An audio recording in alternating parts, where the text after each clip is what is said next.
Good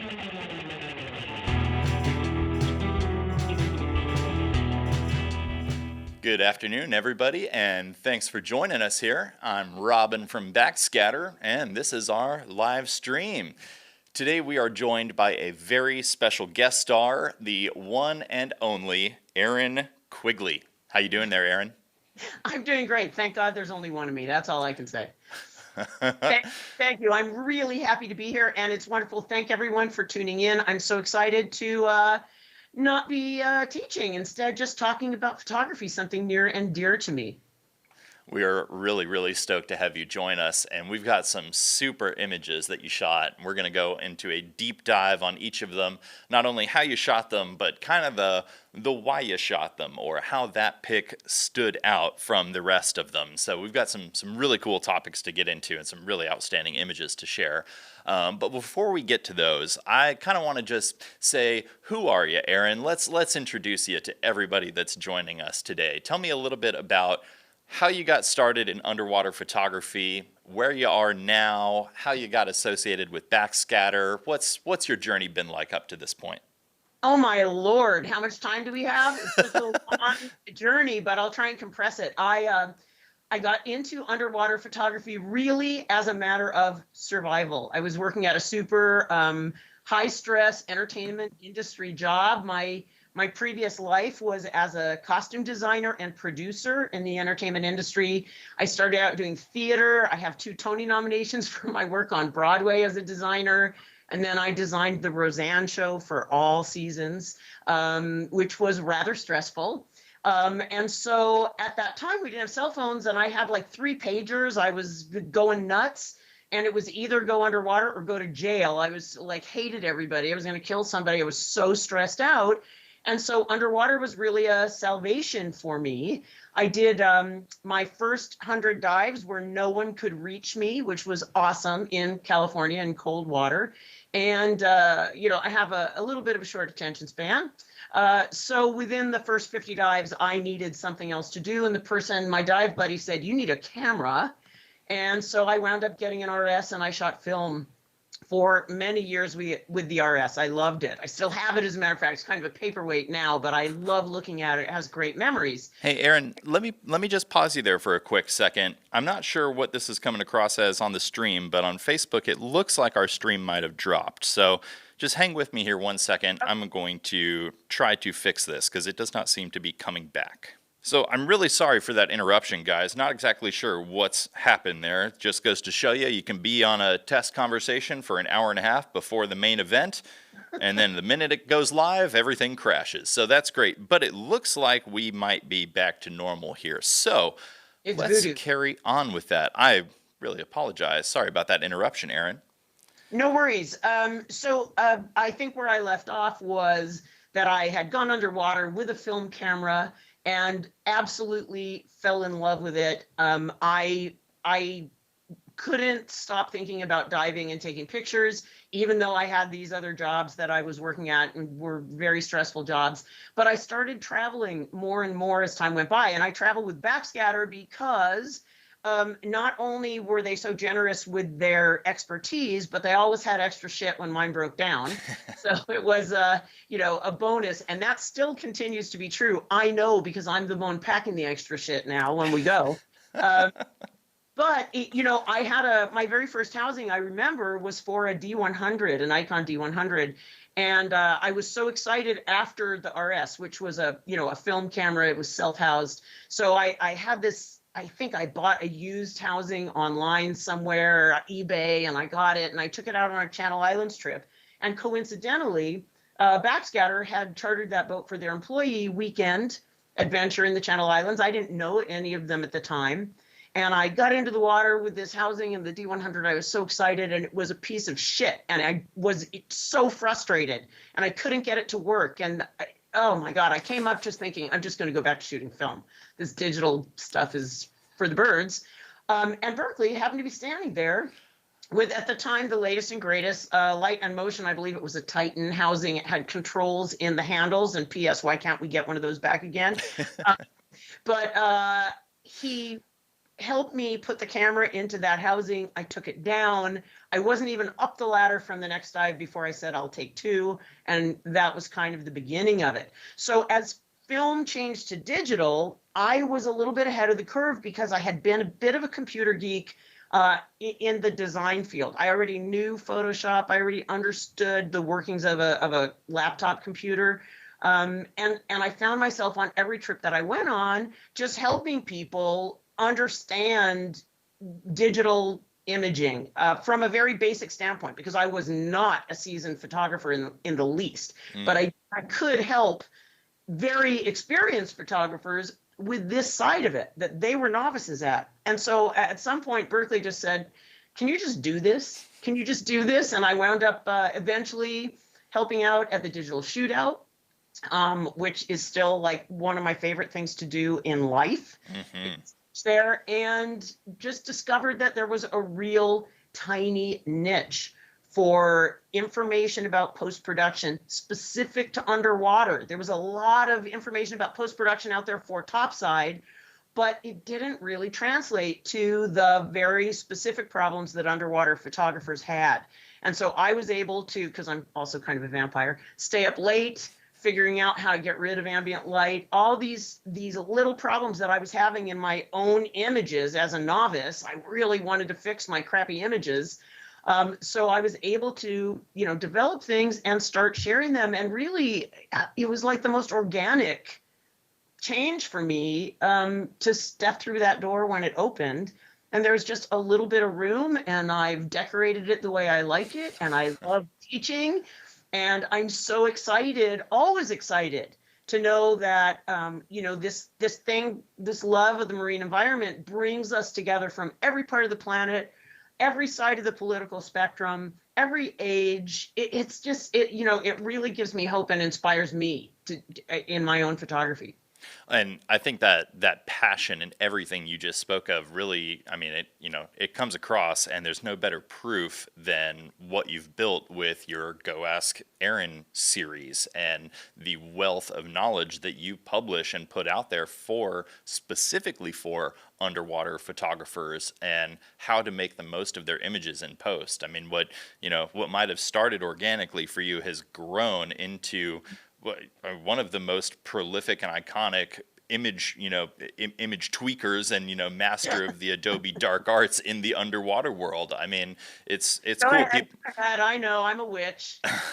I think it's awesome that even just right now, I'm looking at the comments in the chat, and we've got people tuning in from all over the world to hear us geek out on some pictures of fish and stuff underwater. So it's cool. I think the niche that you have filled and carved out, and how you fill it with such a wealth of knowledge, is just something really special for our community. It's really cool, and I think I speak for all underwater photographers when I say thank you for sharing your dark arts and witchcraft with us, because it's turned many a crappy photo into an excellent one. So that's what we're going to be talking a little bit about today. But really, I don't want to focus too much on the Photoshop and Lightroom side of things, because that's what people can go and check out Go Ask Erin for and catch you live and on demand. Today, let's kind of take a step back and let's focus on what it is to be the photographer. Let's take a look at the shot before too much of the work goes into it, and your mentality, and kind of, what was going on before, during, and after the shot. If that sounds okay to you. That sounds great. And I would just add one more thing that is personal to me, because I love taking pictures. And even though I'm best known for post-production, I fully believe that you ought to get the picture as close as you can in camera. And although I'll never get credit for taking a good picture by myself, because everybody just assumes that I've photoshopped the shit out of it, it isn't true. I'm going to show you the post on a couple of these. I'm not going to show you the technique, but we have a before and after of one crappy picture, and we kind of see where it can go. But for the most part, the pictures you're going to see, we're fairly close out of camera to how they wound up. And when you become a good editor, you become a better photographer too, because the more time you spend taking backscatter out of an image, the less time you want to. And so you start really thinking about how to light your images, how to get rid of that shitty cyan, how to get rid of backscatter. So the two things are symbiotic, but I actually firmly believe you ought to get the image in camera first. So let's talk about getting that image in camera. Let's start off with this one. We got an eye catcher here.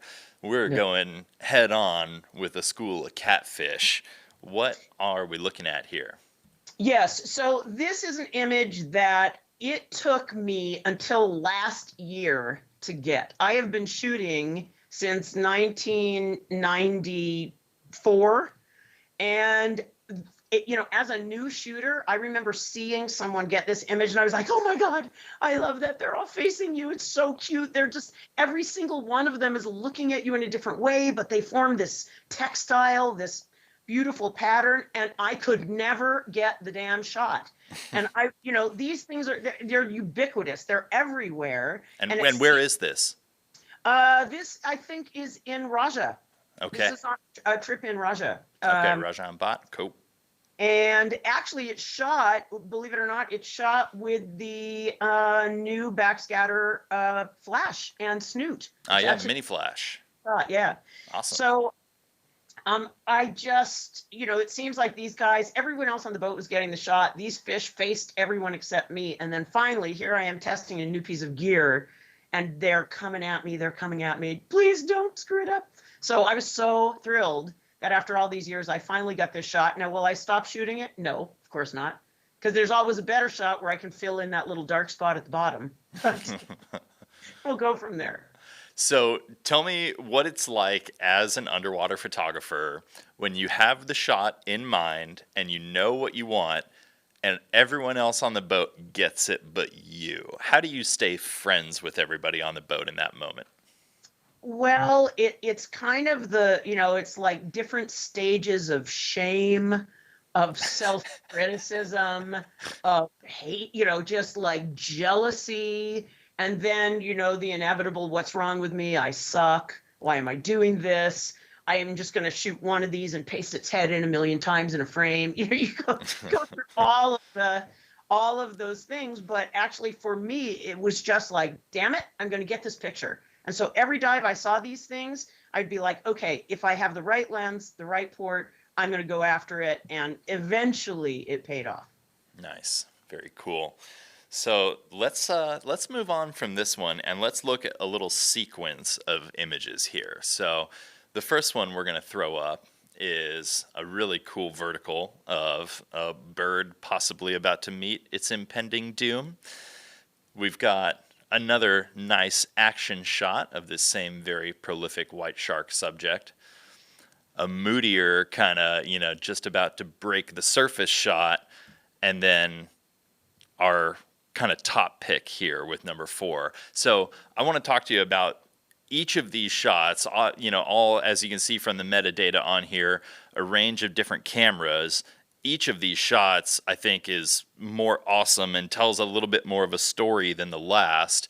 I would not hesitate to print and put any of these on my wall or submit them to competitions.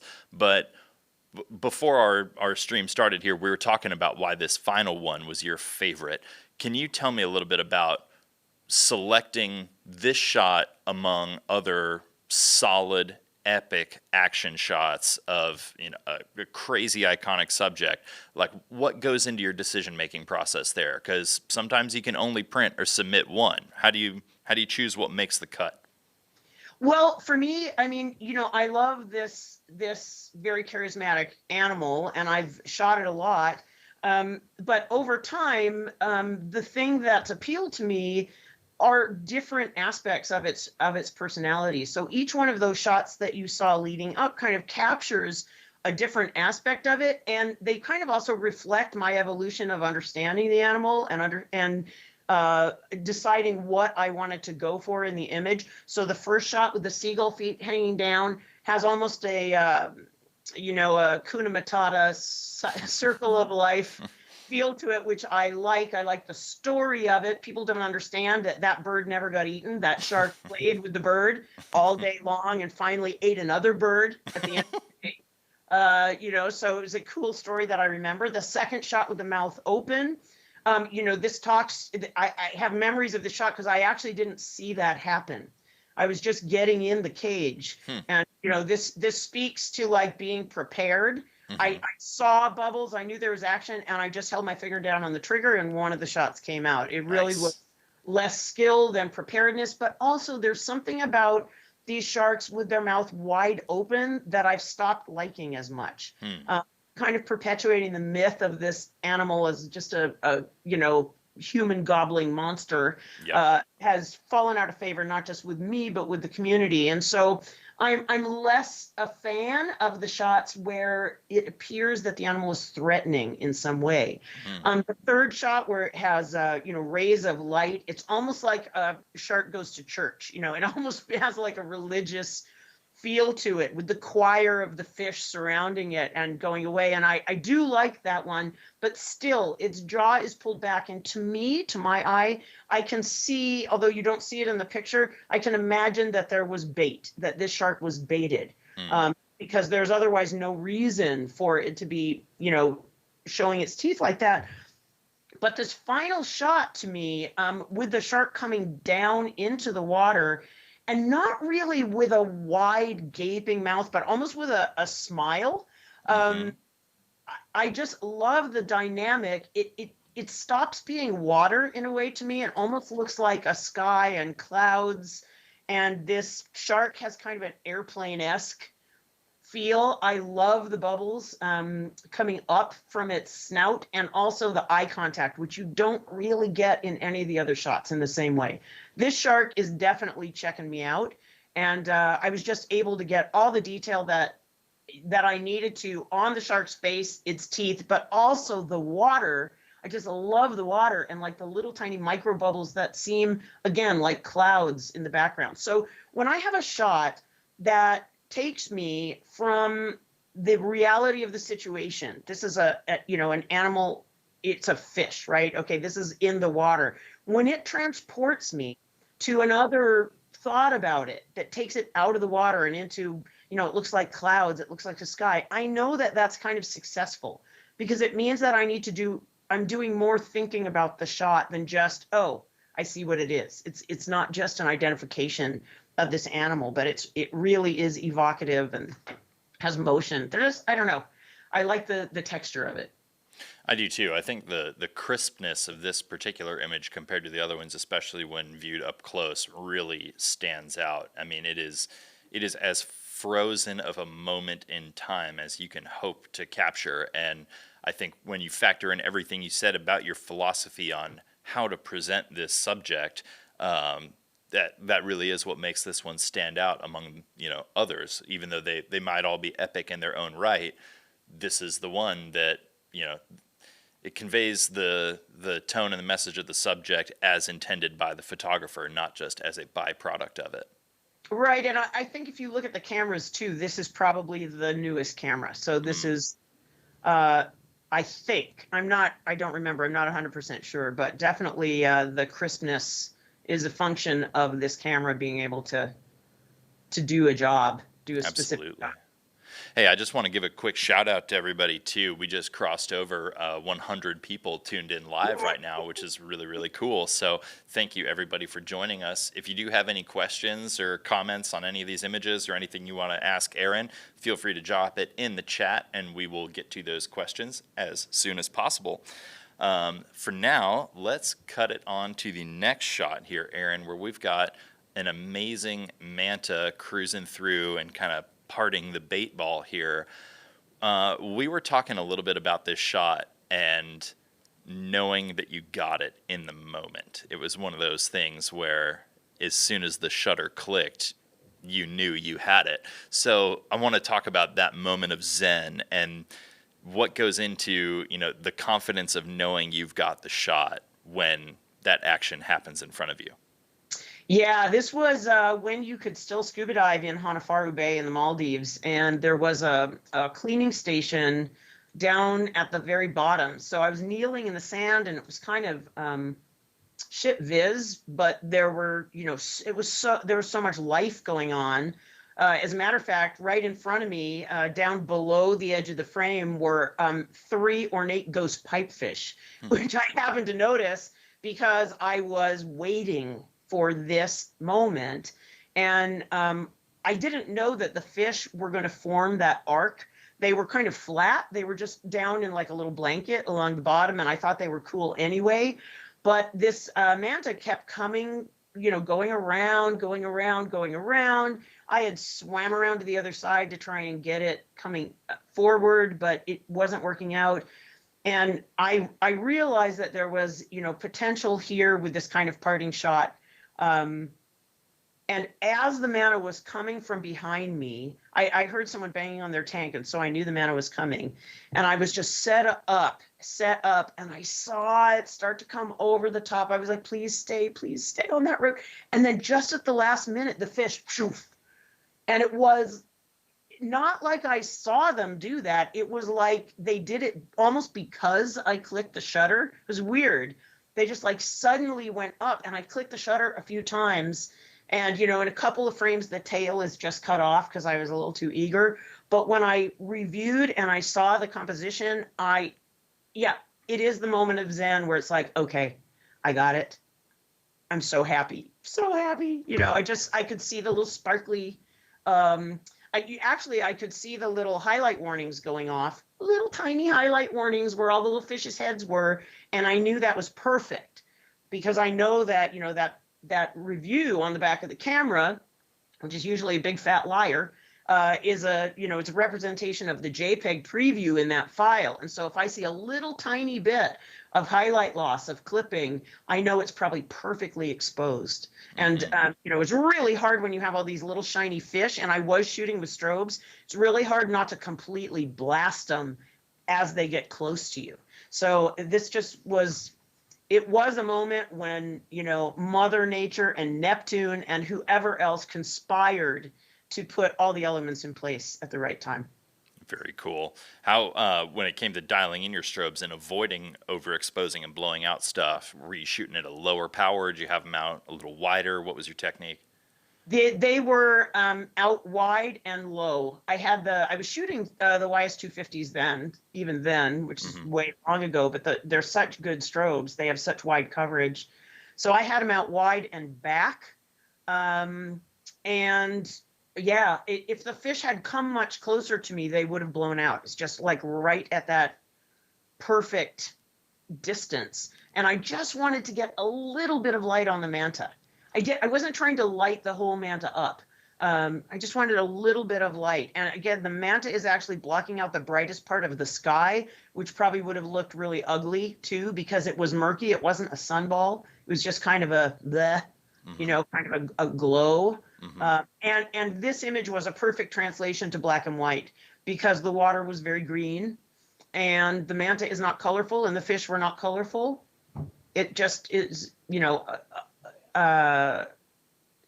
it's just one of those images that will always be a favorite of mine, not just for the memory, but because I just felt so lucky that it all fell into place at the right time. Absolutely. No, that's a solid shot. I didn't have to work it. That's the thing. Nature provided. It wasn't so much. And on that note, let's talk about, did you intentionally want the shot of the manta cruising away from you, or were you going for the head-on shot and took what you got in the moment? What was the planning there? I had tried to get head-on shots of mantas this whole trip, and they always just looked weird. They just never looked graceful. Big flappy jowls. Yeah, they're just kind of, googly-eyed weirdos, just like a weird animated forklift. But this mantas, I think, I like shooting them in the ways that we tell people not to shoot fish. Like from the top down, I think mantas look really great. They look like Batmobiles. Straight up, if they're a silhouette, they're great. But otherwise, the gills and the whole situation isn't necessarily aesthetic for me. But in this case, there was something the manta's going away. It's kind of a farewell, and to have that kind of crest of fish around it makes it anthemic. So I think the manta going away from it gives it like a different emotional tenor than it would coming towards me. This was really a shot that everything fell into place more out of luck than planning. Okay. Okay. I want to hold that thought for a second on the balance between luck and planning. We're going to factor that into the next image that we show. But for a second here, I want to backtrack to some of these sharks because we've kind of got our chat blowing up a little bit with some questions here. Okay. A lot of folks, like our friend Mark Mintz and James Peddle, among several others, want to know what was going on with the strobes in our shark shots. So we've got a couple different things going on here, some with sharks a little farther, some a little closer. Can you give us a quick breakdown? Maybe like let's focus on number 4 here. That was the one that I believe Mark asked about. Was were we shooting with strobes here? Yeah, one strobe. One strobe, okay. Strobes. And why was that for such a large subject? Because of the physical limitations of the cage, I have found that you can have 2 strobes, but you are moving. The shark's moving, you are moving, and those strobes are changing closeness to the shark, and they inevitably get dinged by the cage and moved out of position. So I found better luck shooting these guys with one strobe up over the center of the camera, where I knew, because I can't shoot a whole 11-foot shot. I can't light it. All I want to do is get a little light on it as it's coming towards me so that I can get the detail and the texture of it. And often that second strobe is just more of a liability than anything else. So this was shot with a single strobe.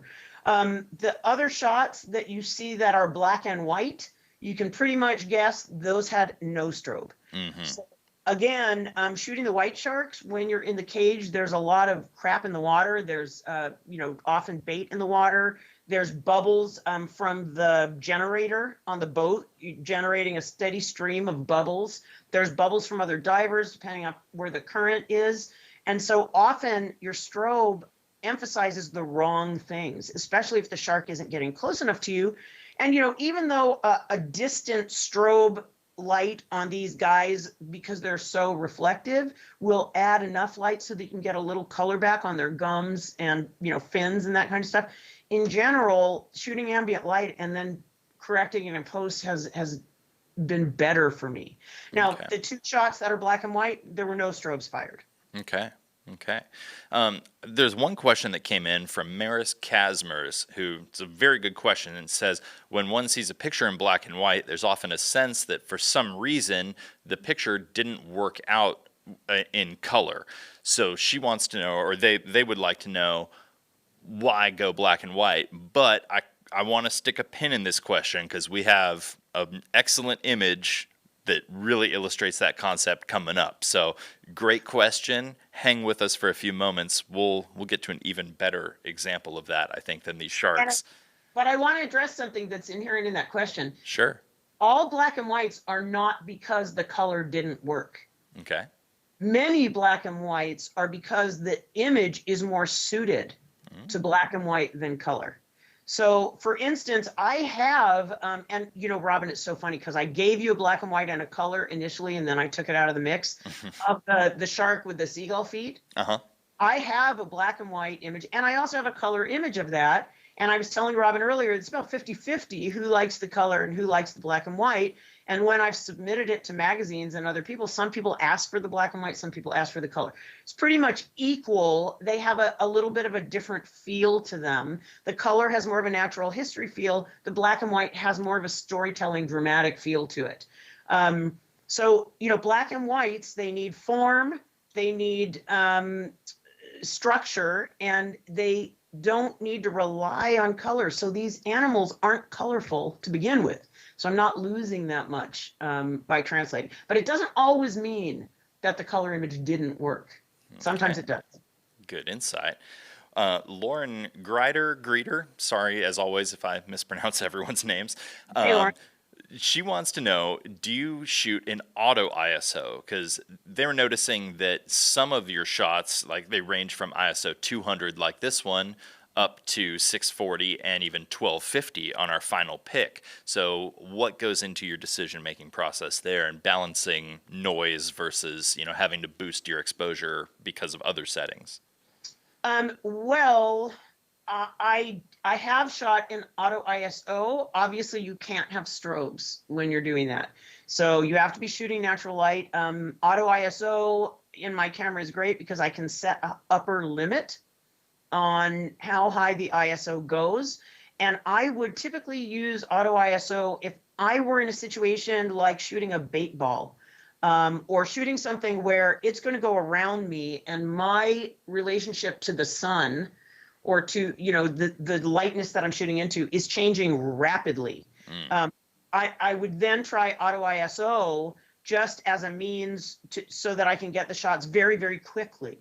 Otherwise, the auto ISO, the ISO that I'm choosing is based on knowing what my camera can tolerate. So I have, the Canon 1DX, the 1DX Mark II, the 1DX Mark III. They do awesome work at high ISO. It's a smaller chip, so it does a great job with ISO. So I know that I can shoot up to 1250. I can actually shoot beyond that in a still and recapture it in post.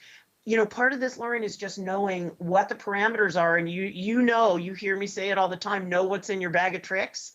That includes understanding how your camera tolerates different circumstances, different shooting circumstances. So it really comes out of knowing how much I can wrestle out of the settings to still have a usable image in the end. And actually, our top fan and personal friend Joel Penner points out something. He was wondering, this shot was captured at 1/400th, but you said it was also shot with a strobe. Were you able to sync with your strobe at 1/400th? I think it was random. It was just random. So sometimes it would work, sometimes it wouldn't, because that's kind of exceeding what should work. Yeah, it's poor man's bracketing. That's there you go.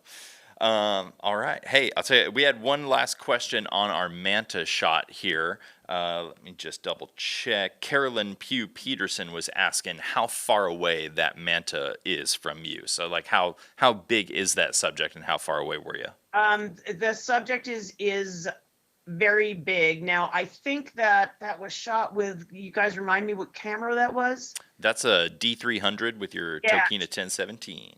10-17, my favorite underwater lens ever. So much. But that was very close to me.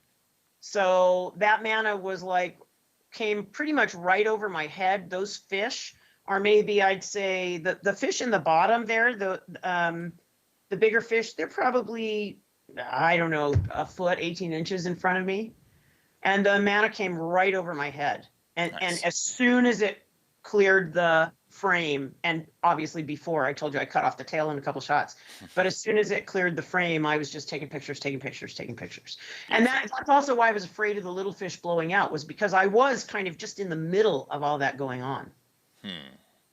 Man, what a scene to be a part of. I love that. And I think that I kind of want to circle back to what we were saying about, being lucky versus maybe having to make your own luck a little bit. Let's take a look at this next shot and get into some of the story behind it. This is, I think this is actually the picture that they give you when you arrive in California. They just hand this to you and say, welcome. This is what it looks like on every dive. Tell us about nailing this shot that if it's not on the cover of a brochure somewhere, it dang well should be. This is the opposite of the Manta shot. So the Manta shot was, nature helping me. It was luck, and everything timed out, and I was ready. But this shot took prep. I was the Channel Islands trip, and I happened to see this animal. This guy was really friendly, darting in and out, nibbling on my fins, all over the place. And I saw him or her swim through this kind of bower, this arch, a bunch of times. And I was like, oh, yes. Oh, and there's a starfish. Oh, and there's the purple at the bottom. It's so beautiful. It's great. And so I went up there and started lighting. Of course, the minute I was ready, that sea lion never, ever came back again. It's as if they knew, bastard, just damn it. So I'm here with a perfect shot, basically an empty stage waiting for the actor, and nothing happened that whole dive. But I had dialed the lighting, and I knew exactly where I had to be in the sand. I knew exactly where I had to be. I knew the angle the camera had to be at. I knew the stroke play, everything. I knew how not to blow out the lighter color starfish and still light the orangey one. I knew everything about this spot. And damn it, that sea lion didn't come back. So I wanted this picture. I wanted it. And so I went back and I spent the entire second dive at this spot. And eventually this animal either got curious or thought I was just so sad. Wound up coming back to pose for me.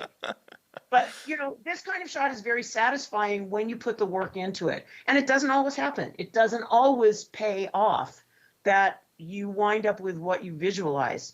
But because I visualized it and because I had the surroundings so dialed, I was ready for it. Now, I was really lucky, too, because the conditions, as you know, in the Channel Islands in 2 hours, it was probably about 2 hours between dives, could have changed drastically. Mm-hmm. Current could have come up. The sun could have been in such a different position that the lighting was no longer right. Every kind of thing could have happened. The viz could have changed, but I was lucky that it stayed the same. And I was lucky that I'm not even sure that this is the same sea lion. I kind of think it is. But I was lucky that, and it was so weird because this guy swimming along the top and then looking down at me, and I'm looking up going, come on. Looking down and seriously swam right into that frame and stopped. Man. Like posed, instead of just jetting through. And he only did it once. I didn't get any other. I got like 3 shots that were usable of this setup, but I didn't get any other shots of this sea lion inside that circle perfectly that, really did the trick. Yeah. Man, what a cool experience, and one that, you might have had to work for, but ultimately paid off. And that, I think we can all relate to that patience and perseverance being the key of so many shots. As I've gotten older and become a more experienced shooter, I really do value the commitment to a single shot more than I used to. And part of that is because I dive a lot. Which also, by the way, leads me to, a lot more self-criticism and, a lot of other topics that come from, being really in the middle of this world as I am. But I really value now the commitment to a single shot and how much more it's worth than 5 kind of okay shots. Yeah. Really want the shot. Man. I could not agree more. And I think this one really speaks to that too, because there's, it's not like you're not surrounded by gorgeous kelp forest and an abundance of shooting opportunities, but you knew that was the one, and that patience really paid off. Our good friend and guest star from last week, Ron Watkins, wanted to know, and I think this is a good example for demonstrating it. He was asking about shooting to the left or the right of the histogram for the best post-processing. So one other thing I kind of want to throw in here too is that is a topic of a future stream we're going to be doing, is talking about basically how to best evaluate your exposure in camera and how to really use that histogram in the moment. So with a shot like this, we have, pretty classic wide angle dialed in settings, maybe with a slightly higher ISO by, 2 stops just because we're under that kelp canopy. But using such a perfectly lit, well exposed template like this, kind of break down for us what it means to shoot to the left or right of the histogram and how that factors into your post for an image. So I can tell you that I only shoot to the left if I'm going to composite multiple images. I shoot to the right as often as I can, but there are certain instances in which you can't shoot to the right. So exposing to the right means that you're coming out with an image that's brighter, perhaps, than is aesthetic, definitely brighter than you want it to look on the back of your camera. And when you look at the histogram, it's pushed over to the right, but it can't be clipping, meaning it can't be going off that right goalpost, because then you're losing highlight data and you will not get that back if it's 100% clipped. That said, it's a guess, because your histogram is not a representation of the raw image. Your raw image, and it's one of the reasons to shoot raw, has so much more flexibility. It's so much more elastic than the JPEG that histogram represents. So in a normal circumstance, and I would say this is a kind of a classic circumstance, where I don't have a giant amount of dynamic range, meaning going from a dark ledge to a sunball, in which case you can't expose to the right. Anytime you have a sunball, you're done. You can't expose to the right. You basically have to expose like you're shooting macro and light the shit out of your subject with your strobes, because you want to cut down as much ambient light as you can, and then control the lighting on your subject with the strobes that you've brought down. But I, in general, try and expose to the right, just elbow it a little bit to the right, so that I have the most information, the juiciest file coming into post. Now, a raw file shot that way comes off your camera looking kind of uninspired most of the time. It looks too bright, it looks flat, the colors are washed out, but the minute you get it into post, you have this big, juicy, meaty file to work with, and you usually don't have to do anything draconian to it. Conversely, if you expose to the left, you're only collecting a tiny portion of the potential image information. The way that a digital sensor collects information is weighted heavily towards the right-hand side of the histogram, towards the brightest elements. So if you're shooting to the left and you're exposing for the darks, you're eliminating the possibility of all that information that you could be collecting. So when you stretch darks, and by the way, this is what happens mostly underwater. We mostly shoot to the left, even slightly. That's just how it works. But when you stretch those pixels up, let's say you only have 20% of the potential information you could, you're going to start seeing noise, because you're asking Lightroom or Photoshop to imagine the tonal values that would fill in. You're asking it to imagine the colors that would form that gradient. So the more that you can provide your software and your camera with accurate information, even though it doesn't look great coming out of the camera, the better image you're going to get. Perfect. Yeah, all about just capturing that info and locking it in. Yeah, Great. but the shorter answer would have been, it depends. Yeah, right. Of course. It's really about the shot you're taking. Yeah. No, that's awesome. Thank you. Our other good friend, Christian Demetrius, wants to know if you would use, or have you used, and maybe even for a shot like this, lights placed away from the camera. So do you use remote strobes? And, is that something you would play with for a composition like this? Yeah, I didn't in this case. I didn't really have the gear to do it. It would have been a great idea. But yeah, definitely. If you get into that and you have the wherewithal to do the remote strobes, absolutely. You can get just fantastic results. So we've looked at a lot of stellar wide angle stuff here. So let's flip it around a little bit and go tiny with our little nudie in a snow globe here. We're going to talk about what we're actually looking at and how you pulled this off, because this is, this is as cool as it gets for macro, I think. Let's see what we're looking at here. So first of all, where was this shot, and what are we actually looking at? This was shot in Tulamben near Bali at Alam Batu, which is a great place to go dive for macro, really stupendous macro diving. This is a Faverinus, I think is how it's pronounced, Nudibranch, and they survive by eating the eggs that are laid. I'm not sure what animal lays these eggs, but they're kind of these gelatinous balls that kind of goop around muck, and you'll see them all the time. I've seen them forever and ever and ever, and I never thought to look inside of them. They just look like little dust devils, little dust balls.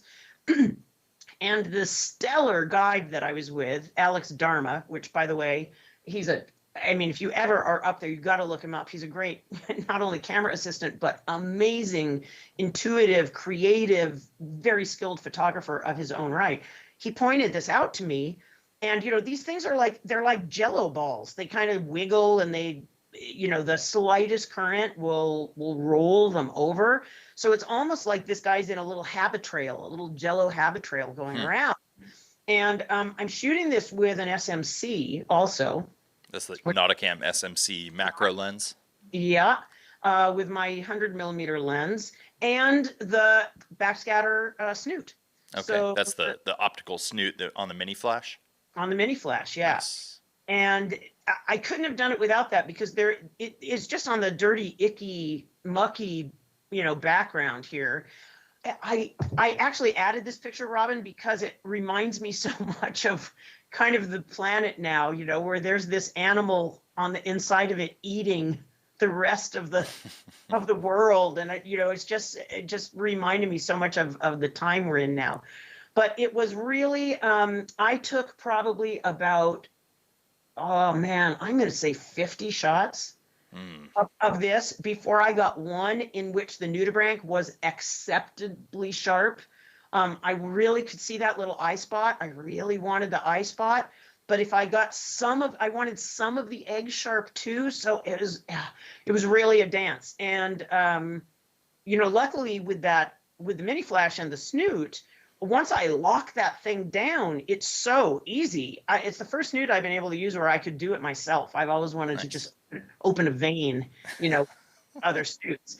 And this one is so small, and, you know, I just grab it and point, and then I just cranked it down. And so it was, as long as I stayed the same distance away, I could wait for those eggs to come into focus, and then kind of just, oh, wait, okay, there's the eye spot. Boom, boom, boom, boom. Okay, okay, boom, boom, boom, boom.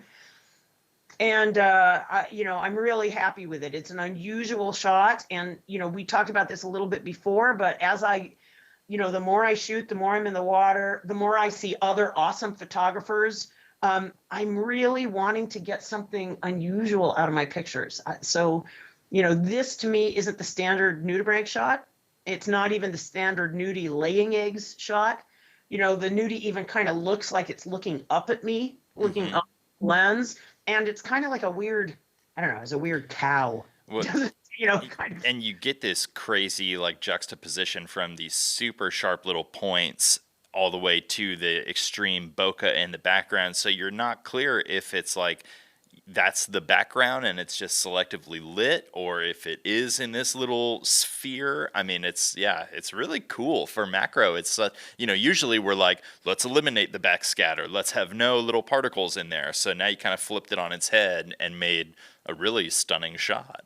And this is another, I mean, this is going to be thematic during this talk, but this is another instance of when looking at this image evokes something else besides an underwater shot. Yeah. So to me, it looks almost galactic.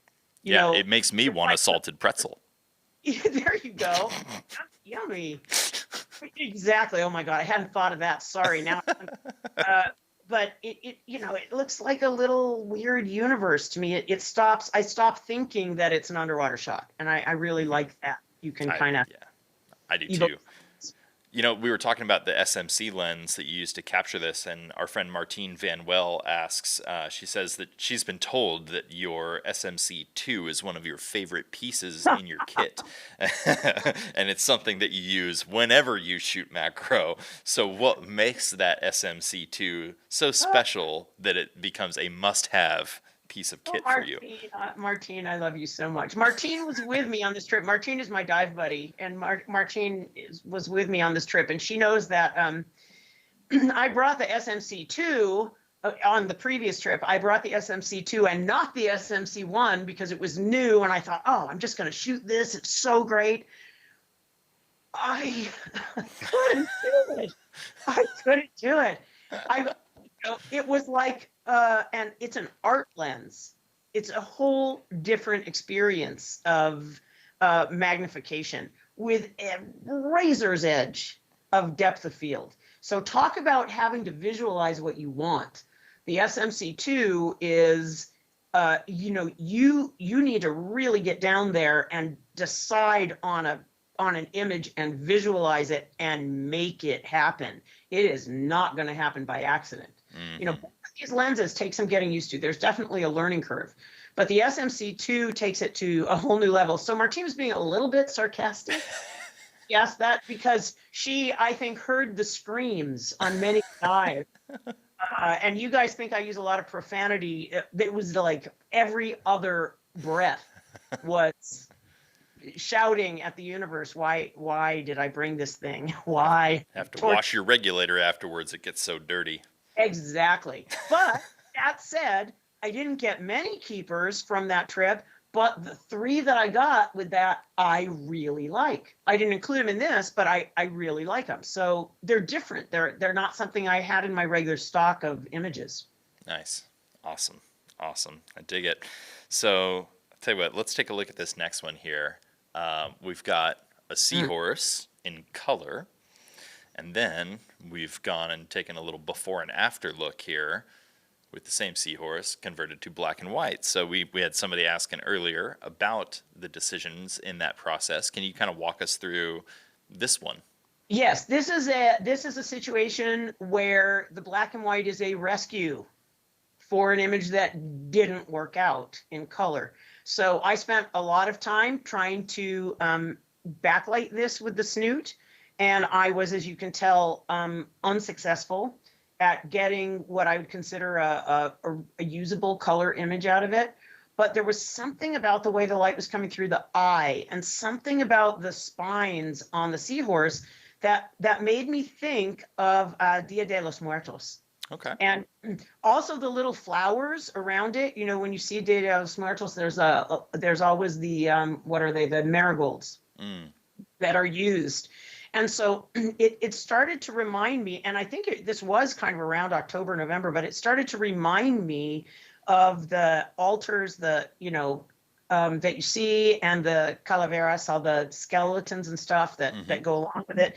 And so the black and white image, when I developed it with that in mind, to give it kind of a spectral, skeletal feel, and move it away from natural history, move it into something else that's not just a regular skeletal was like first thing that came to mind for me. Yeah. So it's cool to see a skeleton of a critter that you usually don't see a skeleton of. It's a very atypical way of capturing a kind of otherwise kind of typical, just straight on shot. I mean, introducing the backlight was really cool and a good way to mix it up. And I think a lot of folks would be stoked with the first one. But when you see what the one possible interpretation of it is with the black and white and a little bit of work done in post, it's it takes on a whole new personality. Is way more evocative. Yeah, and and I will tell you guys, I'd be honest with everything that I did in post. And by the way, so should you be transparent with everything you do in post. But there was, some compositing that went on here, because if you can see, I actually added space to this frame in front of the seahorse. And I composited some flowers from another frame down in the bottom because they weren't there. So I did combine images to get the elements that I wanted. But the seahorse itself, had it been lit properly, would never have lent itself to this kind of transformation. So sometimes there's a happy accident where your image, it fails in one way, but that failure provides you with inspiration to take it in another direction. And, again, I'm trying to get here in my own photography, but I want to encourage everybody else to do it too, is like, really think outside the box. And from the minute you start planning your trip to when you're shooting underwater to when you're working in post, give yourself permission to fail at except for the planning, to fail at every step. Because sometimes, you don't want to aim for failure, but give yourself permission, because then you don't just out of hand go, that sucks. Your context of what sucks may change dramatically if you're able to visualize a different direction. But also, don't be late for your dive boat. That's one thing you can't fail at. Don't be the last one to the boat. No, I will shame you. There are two quick questions in the chat that I just kind of want to address here. One is Larry Davis was asking, have you considered or have you used extension rings on your macro lens? But I'm not sure if the terminology is totally correct there, if he's referring to like, using external macro lenses, kind of like we were just talking about with SMC. So we might need a little bit of I clarification to think we might properly be answer talking that. about extension tubes. Yeah, but Maybe instead of extension rings. well, Uh, yeah, I think so. But are we talking about adding additional macro power, maybe? So the most macro that I've shot is with the SMC-2. Okay. Now I know, Jim Decker, CEO of Backscatter and my dive buddy on many trips, has really experimented with using the bug eye lens and the reflex lenses that are out there now with great effect. And it's, it's something I haven't gotten into personally. The most I've done is just the traditional wet lenses on top of 100. Okay. That's it. Cool. And then Mark Mintz was asking about macro tripods. Do you use a tripod at all when shooting macro, or when do you bust that out? I would for video. Video, yeah, absolutely. But the thing about using a tripod for macro stills is that you have to use a strobe. You're not going to be shooting any of this ambient light on purpose. And the strobe is so freaking fast that, any shake, I think the strobe just kind of knocks out. So if I don't have to use a strobe when a tripod when I'm shooting stills, I won't, because macro is so hard. I mean, for video shooters, it's like, where do you put it down? How do you angle it? And if the thing is moving, you have to totally reposition. That would go back to Martine. She's awesome, a tripod in her video rig. But for stills, no. Yeah, especially if you got to be pulling in and out to match something swaying and trying to look for that sharp spot. Yeah, or if you're following like a mimic octopus or something, it's really hard. One other question about our Seahorse image here from Tim McClure. He was wondering, was it an artistic decision to leave the particulate matter around the top of its head? He notes, that would be pretty easy to just knock out with spot removal, of which, you're probably the most qualified person in the world to do. So he was curious why you decided to leave them in. I did experiment with taking it out. And I have started recently, actually just from snooting, to kind of enjoy the particulate that's sharp in the image, that's in the beam of light, lighting the critter. I don't like big blobby pieces of backscatter. That means that they're out of focus, and that means my lighting was probably not as sharp as it should have been. But when I see the sharp little pieces of backscatter there, it added something to this image. I don't know what it was, like just a little bit of, I gotta move this so I can actually look at my image here.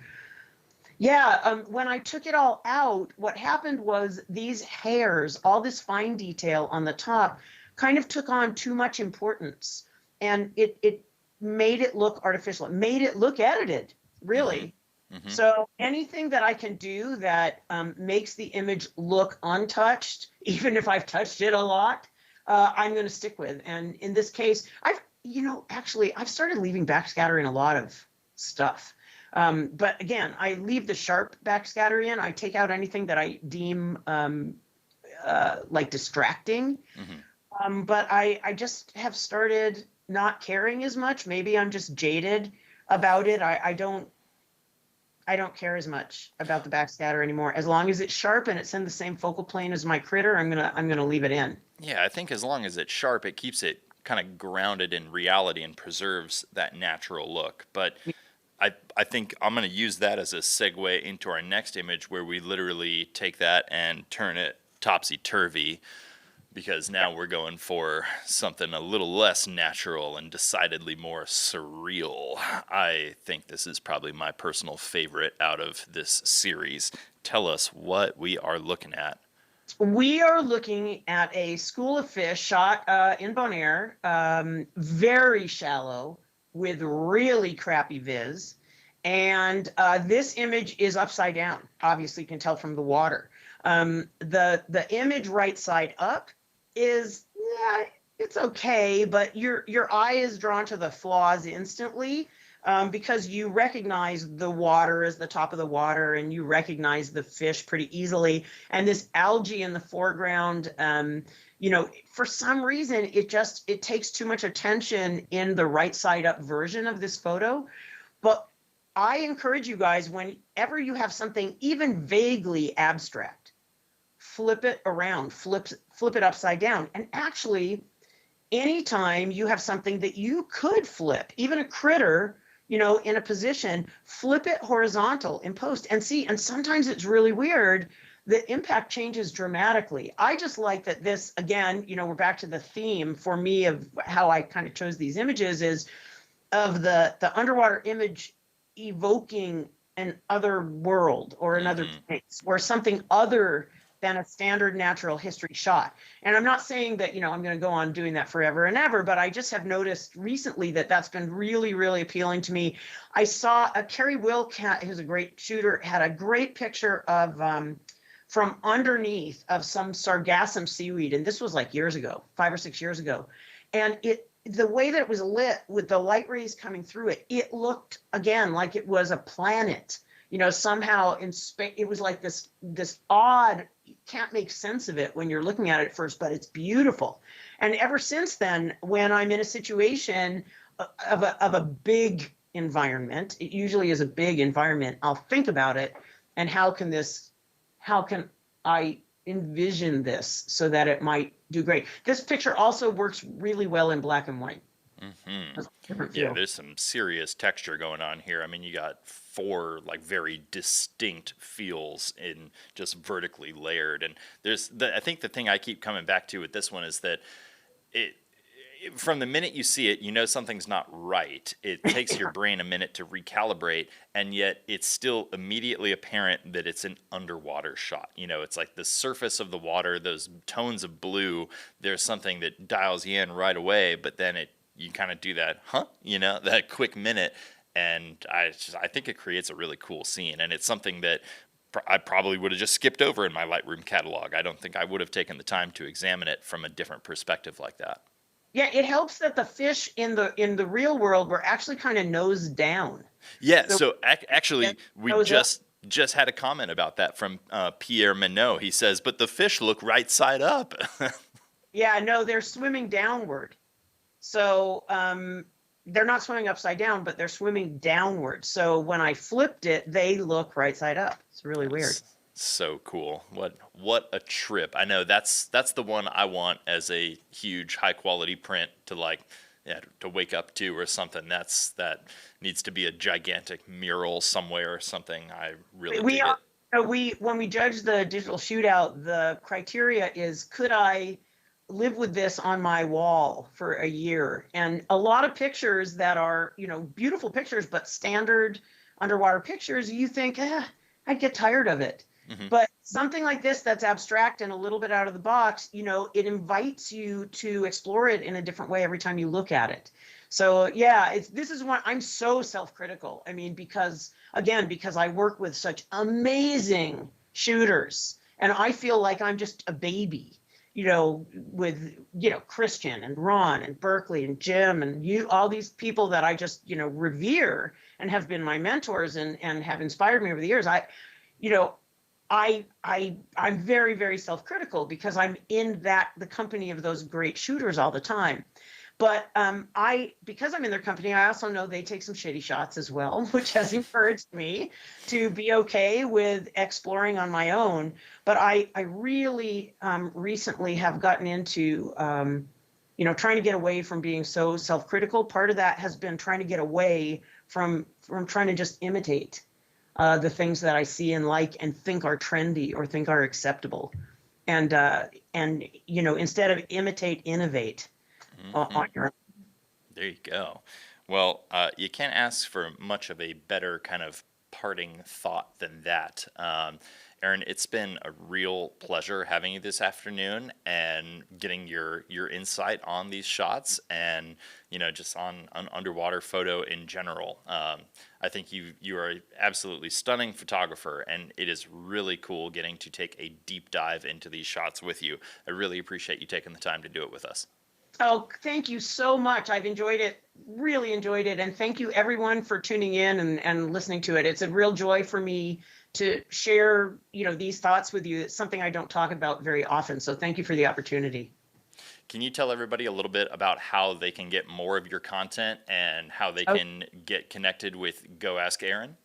oh yeah, one of the silver linings of shelter in place is that I haven't been traveling like I do. Usually like dive 400 dives a year and travel 7 months out of the year. But I've collaborated with Jennifer and Joel Penner from New Media Soup, and we have produced, right now we've got almost 20 on-demand learning tools that you can get at goaskerin.com. We also do live events. We're going to a 2 event a week schedule coming up here starting this week. Tomorrow we'll have an event at, it's going to be happy hour for those of us on the West Coast. We're going to start doing them at 5. And yeah, it's an opportunity for you to come see us work live. You can participate like this by asking questions live. And then we also have office hours once a week, and that's Wednesday. So that's tomorrow, where we will field random questions on any topic post-centric. So anything having to do with post-production. And we've started to do stills and video. So we've got these products, we're doing these things, and it's been, I go back to the word joy, but it's really been a joy and kind of a saving grace for Joel and Jen and I to be able to do this and to, hook up with people all over the world and share our love not only of the marine environment, but of photography. Yeah, long after the adrenaline and residual nitrogen of diving has worn off, it is probably the best way to keep your buzz going is bringing Absolutely. those images in and getting real nerdy with them in Lightroom and Photoshop and your video and Oh, we Premiere. I can know go there. that's what keeps me going. We can get very witchy with them, and we do. And you can expect another Dirty Tricks seminar coming up very soon. So look forward to that. Awesome. We certainly will, Erin.